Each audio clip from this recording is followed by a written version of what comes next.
Hi, this is Mandar Marathe. I'm from Copper, and in this video, I'm going to answer a very basic question that most people have. What is income tax? Well, income tax is tax or amount or some money that you pay on any income that you earn, right? So you might earn income from different sources. You might be employed, you might be having your own business, whatever is your source of income, you have to pay tax on the income you earn to the government, right? So if you're working, have a business, you need to pay tax, right?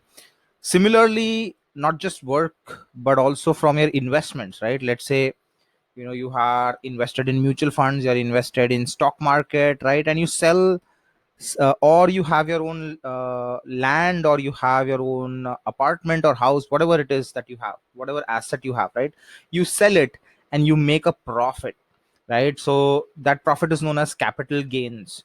So you need to pay income tax on the income that you're earning from the sell of your asset, right? So that is another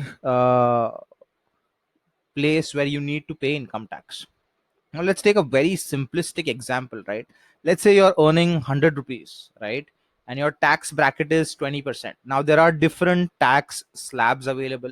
There is an old tax slab and a new tax slab which was just released in India last year, right?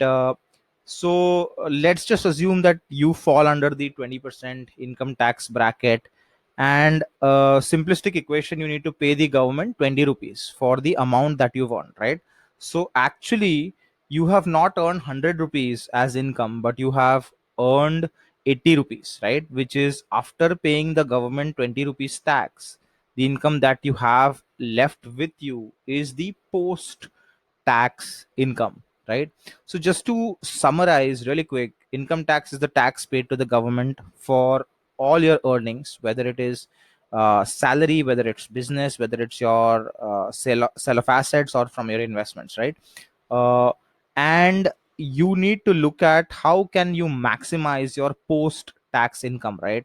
By doing the right investments and choosing the right financial instruments and so on, right? So that is all falls under tax management. So your post tax income is actually your total income minus the income tax that you paid to the government, right? That's it for now with this video. You please comment below and let me know whether you do pay income tax or not, right? Very simple question, whether you do pay income tax or not. Let me know in the video comments below. Have a good day.